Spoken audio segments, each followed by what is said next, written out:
All right, today I wanted to do a short video on the Burromax 350. If you're needing different parts for those, make sure you let me know. I can go ahead and get those for you. If you're wanting to swap out motors like we're doing today, swap out controllers, handlebars, rear sprocket, front sprocket, all that stuff, I can get you all those parts. I just wanted to show you the process of doing that. I've taken a couple bolts loose already just to save a little bit of time, but I'll show you which ones we did that to.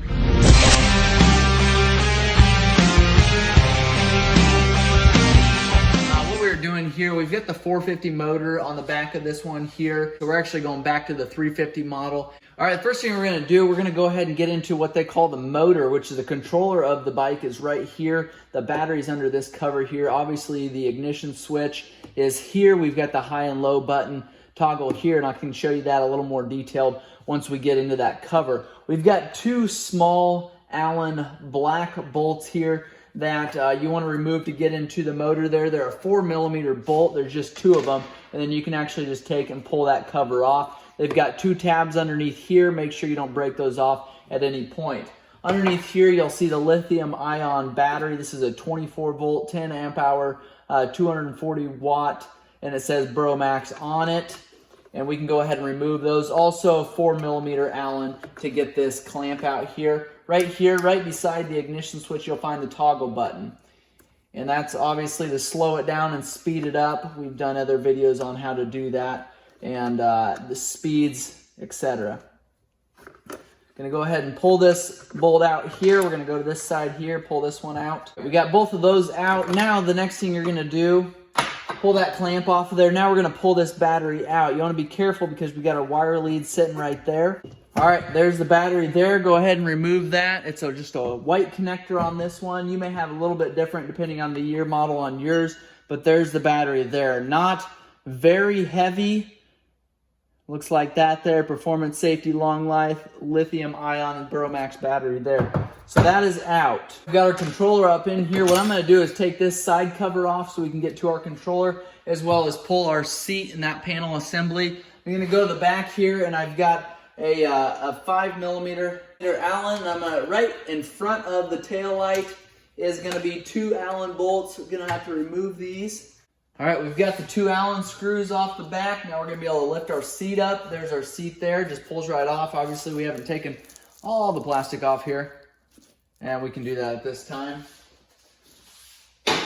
Set the seat aside there. Now we've got our plastic panel here, two Phillips screws up top on this model, and then we've got two up kind of by the fuel tank, well, where the fuel tank normally would be. All right, and this panel's ready to come off here. Slide this off. We've got a fuel gauge that's going to hold us up. Gauge there. So now we've got the panel off. Now we've got that bare motor and the bare frame there exposed. Okay, now because there is a panel, your battery plate here that sits underneath, we're actually gonna have to pull all four Allen bolts off. Again, 5mm Allen bolts on the bottom here to remove that plate. Then we're gonna be able to get this side cover off on this motor here. Okay, we've removed two 10mm nuts right here. There are 8mm bolts coming in from the other side. I believe those bolts are factory. And then two Phillips screws going into our motor there. Now, as you can tell here, we're able just to pull our engine in half. And actually that whole engine will come out of there if we want it to. Kind of like to keep it there. So I'm going to go ahead and lift this battery plate up. Slide that engine over. Now we've got our wires here. This is the speed wire. This is the ignition, the power switch wire there. And all of that can be undone. Now that motor's in half. Now, the controller here, we're actually going to replace with this new one. Phillips screw on the top.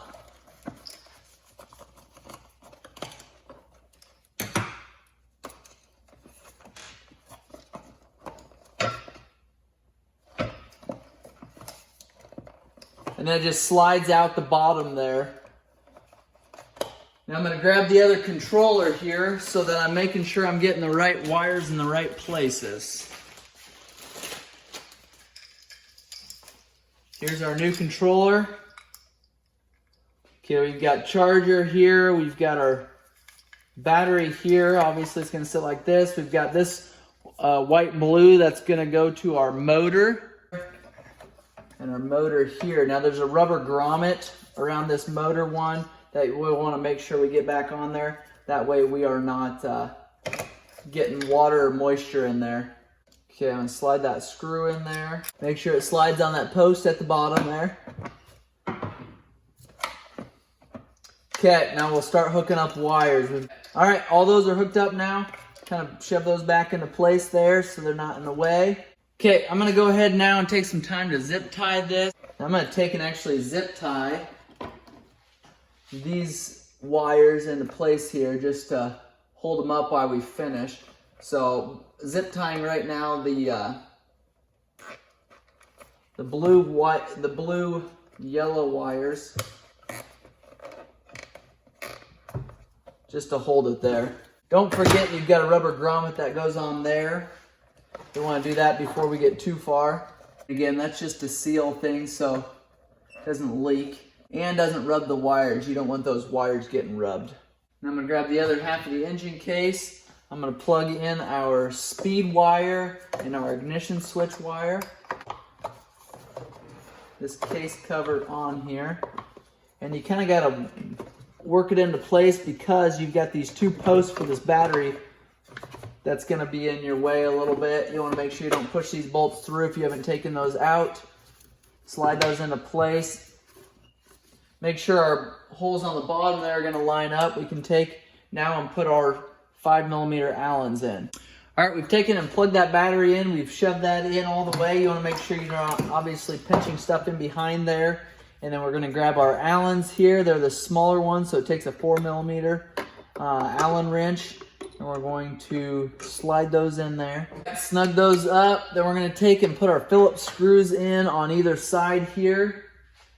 Those are just the smaller Phillips.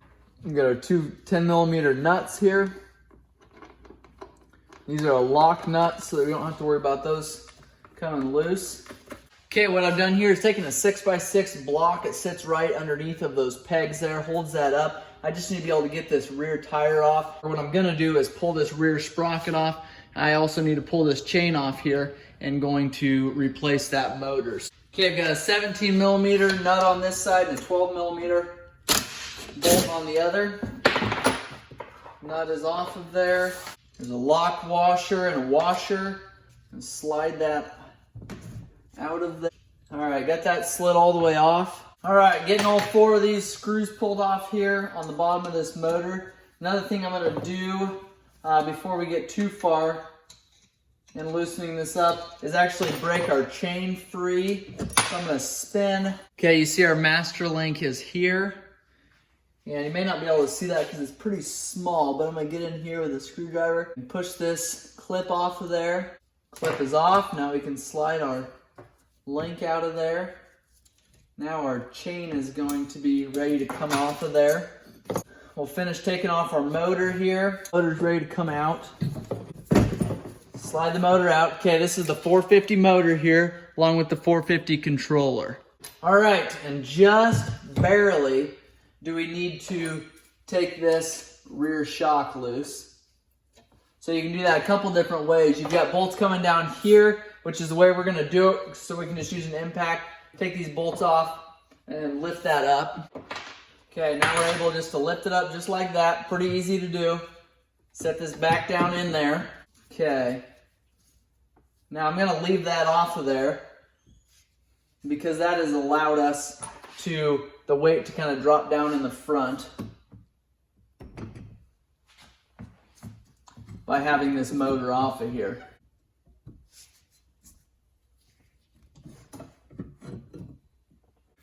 All right, I'm gonna switch out this sprocket here. There's 3 Allen bolts, and they are telling me that I need a smaller rear sprocket if I'm gonna have this 350 motor on there. At least for this year and model of 450 motor, you'll want this bigger sprocket. The thing about having the bigger sprocket on there, at least at the time, they didn't have a chain cover that would cover it up. So I'm primarily using these as kids' motorcycles for now anyways, and so I'd like a chain guard on there. And so I'm going back to the stock sprocket. So I got a 450 sprocket here, and your 350 sprocket looks like this, so quite a bit smaller. All right, got those 3 Allens snugged up there. I'm gonna take and I'm gonna slide this on and just set it here.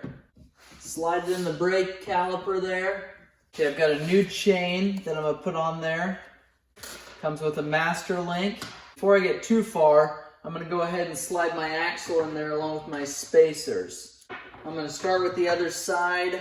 I've got my axle going in, then it actually goes through my swing arm, and then it goes to my chain adjuster, and then through my brake caliper mount. Going through the wheel now. You want to try to keep that axle as straight as possible when you're pushing it in there so it doesn't bind up in with the swing arm and the chain adjuster there. And then before you start coming out the other side, you want to make sure you got your spacer on here. Okay, before you go through the swing arm, slide your adjuster on there.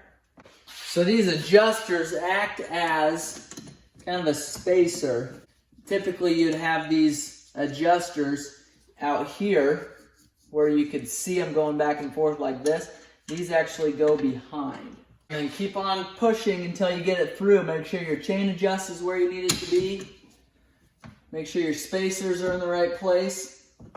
And then push it in as far as you can. Grab your washer and your lock washer there. Slide it on. And then no need to tighten this up yet, because you will have to adjust that chain. Now we're going to go ahead and slide this motor on.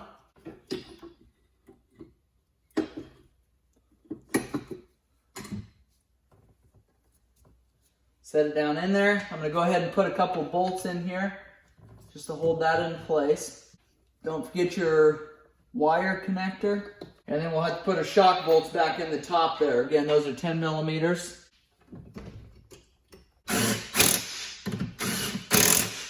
Got our shock on there. Let's go ahead and finish tightening up our motor bolts. We've got those hooked up. Now we are tightened up. Now we're going to put our chain on. Run that around your sprocket there. And what I like to do then is adjust this chain accordingly.